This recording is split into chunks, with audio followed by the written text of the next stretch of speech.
Hello, hello, hello. Welcome back. We got a full replay for you. And Dogfighting 101 using Swedish planes. Now we are in the Fokker with 21-3.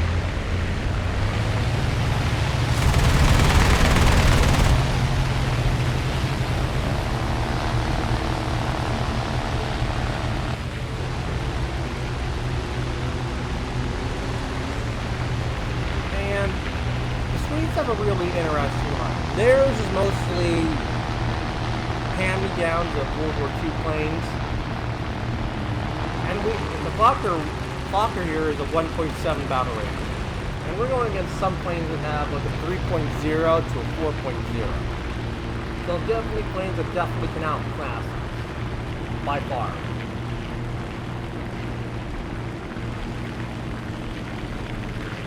Now we do see that the J2 here, which is basically, you know, one that I'm also going after. It's a tier 2 plane.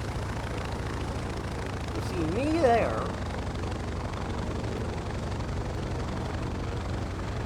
He's trying to get down low enough, but he makes it. He doesn't get the airfield, and if he loses his wing, then he dies.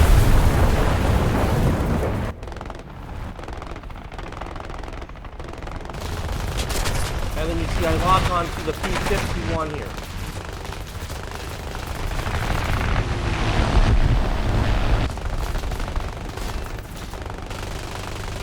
And we really want him dead. Because that's a good kill. Because that is the 4.0 battle rating right there.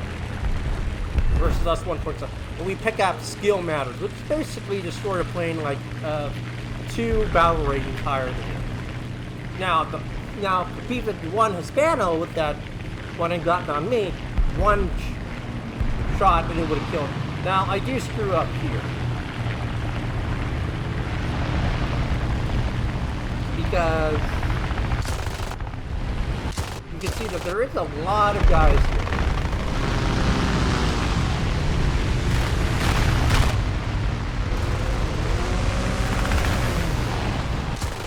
You always want to have like a complete one. You always want to understand what's going on around. And that MiG is dead. MiG is dead. He's going down. He's already going down. There was no point to go after him. And there's some strikes coming at him, but you see that there was a lot of them that came at him. By that point, we had killed 3 other guys.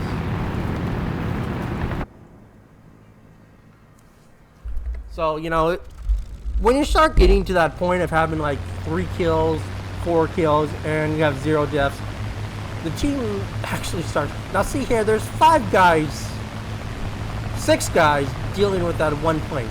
And, you know, I write something in chat. It does not take 5 to 6 guys to deal with one plane.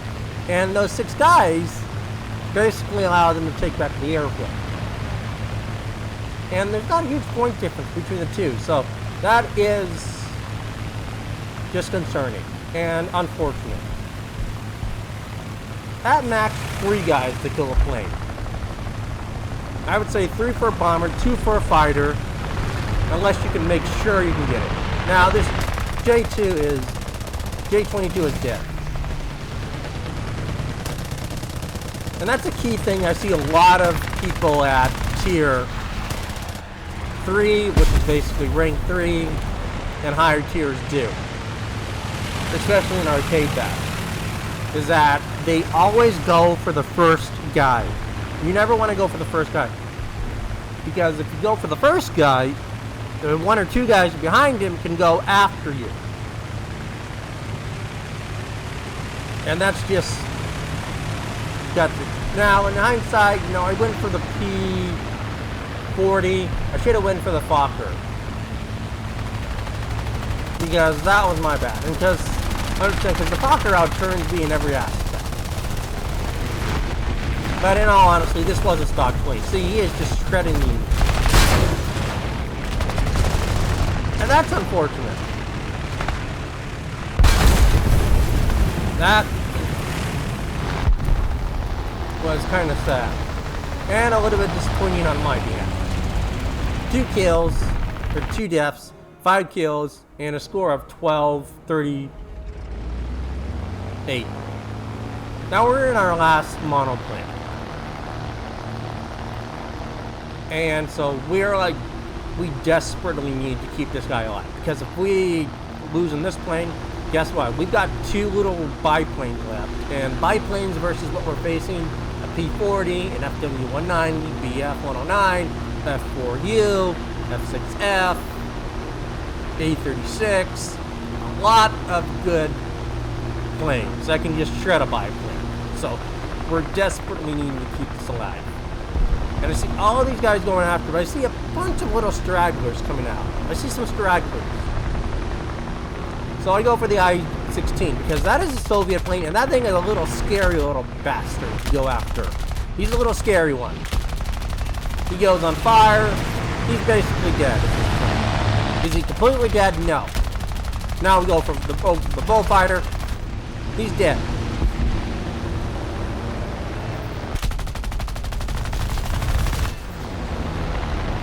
And we go out and we kill the F-2. The I-16 goes down and we achieve a triple strike.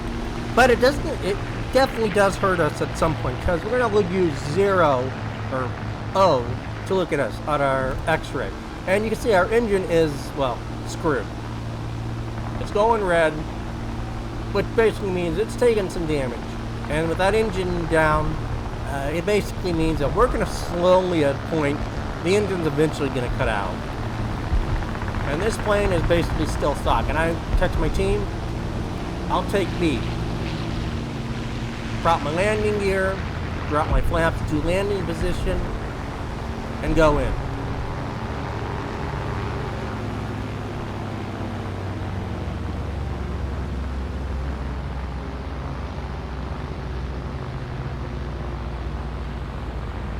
Now, we do slam on our, and you did see when we came in, our engine was at black, which means our engine was dead. It was eventually going to die on us. But since usually we would be written off and we would be gone on this plane, but since we've crashed on the airfield, it starts a timer, usually about 40 seconds or so, sometimes longer, but it's 40 seconds for this one for our plane to get repaired and come back online. So we have no choice but to wait.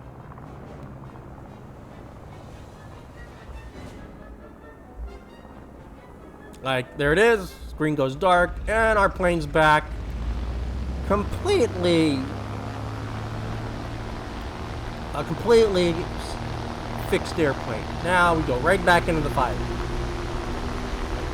Now in terms of the score, it's basically about even. They have a slight advantage, but as you can tell by what's going on over C, there's a maelstrom of planes. Like, look at all that.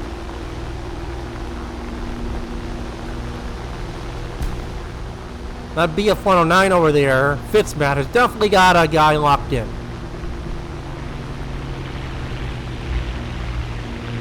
And Fitzmat shot down a P-40, it looks like. Now, Fitzmat, you see, is going after. I'm going to go after him because there's 2 guys on that airfield going after. And the Heinkel looks like he's coming down in the air. He was going to go down in the airfield. But Fitzmat in the 109 crashed. Now, this is gutsy. There is a lot of planes, but I'm going to do a boom and zoom on this airfield. I'm going to recapture this airfield. Now, this is difficult. You got to get it just right. You've got to land, and you've got to keep going. You see it's going down, goes instantly blue. You jam the throttle forward. You pull all your flaps back up. You pull your landing gear back up. Immediately, I'm a little bit slow. And then you're back into the fight.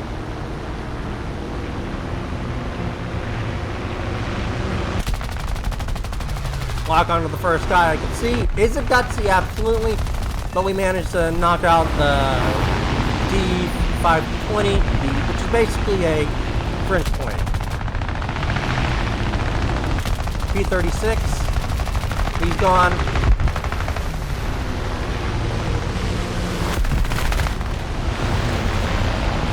Now we got a hurricane on. and he's got it.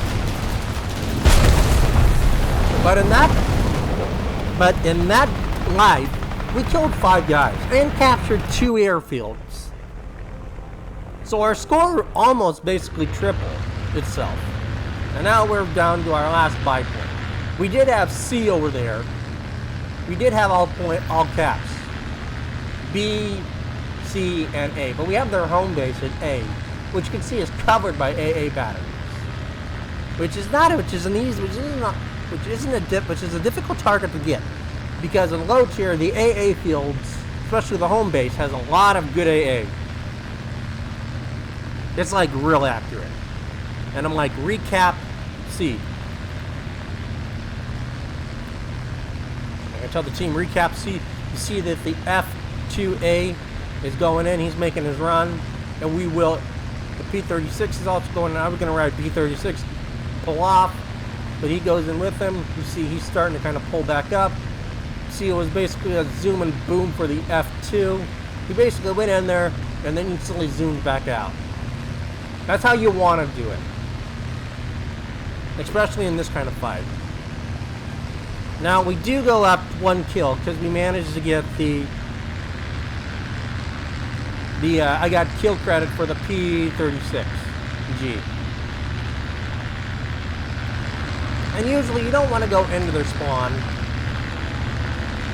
But, you know, it's near the end. The time's basically, there's nothing they can do. It's basically over.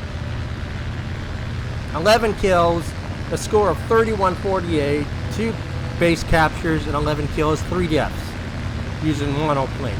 That's how you want a dogfight. Hopefully, if you watch this, you can gain some tips on how to dogfight properly and avoid the mistakes that I see a lot of players doing at rank 3. Never go after the first guy you see, unless you know you can attack him and get him right off the map instantly.